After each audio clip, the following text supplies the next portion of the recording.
नमस्कार दोस्तों, आज मैं बात कर रहा हूँ अप्लास्टिक एनीमिया के ऊपर। और हमारे साथ हैं शिखा गर्ग जी, जो दिलसाद गार्डन दिल्ली में रहते हैं। दोस्तों, 4 मार्च को अप्लास्टिक एनीमिया डे मनाया जाता है। कोई भी डे सेलिब्रेट करने का मतलब होता है कि हम उसके बारे में ज़्यादा से ज़्यादा लोगों तक जानकारी पहुँचाएं।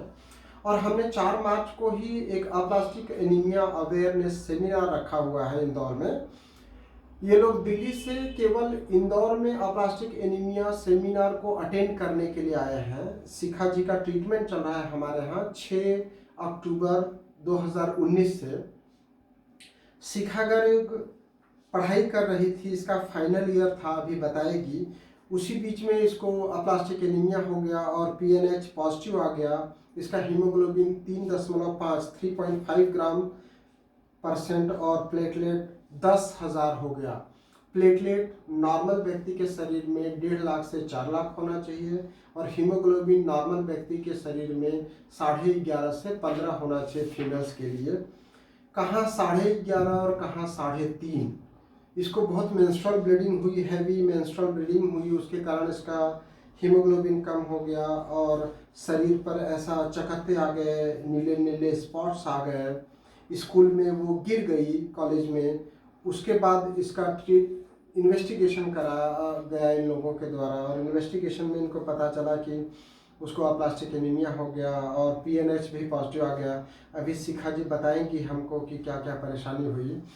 तो ऐसा केवल शिखा ही नहीं है, कई सारी ऐसी लड़कियां हैं, कई सारे ऐसे बच्चे हैं, कई सारे हमारे मेल साथी हैं जिनको या तो स्टूल से ब्लीडिंग हो जाता है, या मुंह से खून आ जाता है, या नाक से खून आ जाता है, या यूरिन में ब्लड आ जाता है।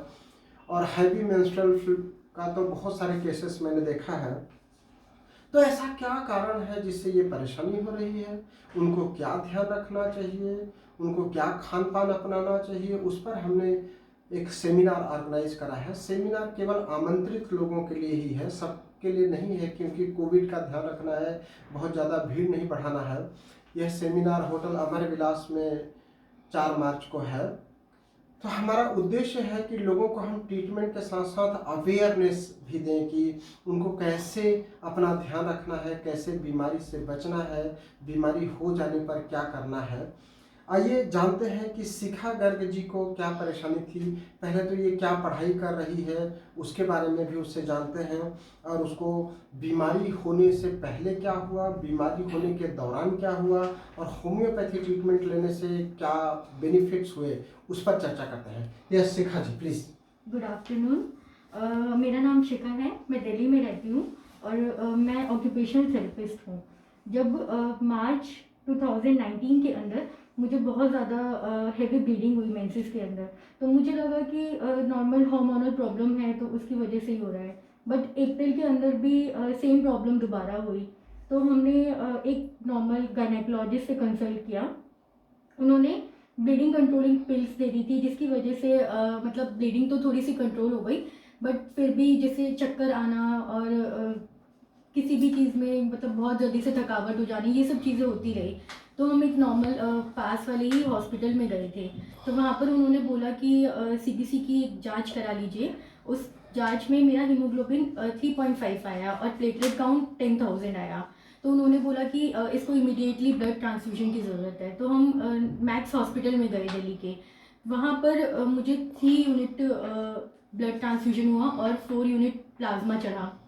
उसके बाद वहाँ पर उन्होंने मेरे रेगुलर टेस्ट वगैरह किए, नॉर्मल बोन मैरो टेस्ट किया। सब चीज़ें देखने के बाद मुझे डायग्नोज हुआ एप्लास्टिक अनीमिया। उसके बाद से मतलब हर हफ्ते ब्लड ट्रांसफ्यूजन के लिए मुझे हॉस्पिटल जाना पड़ता था।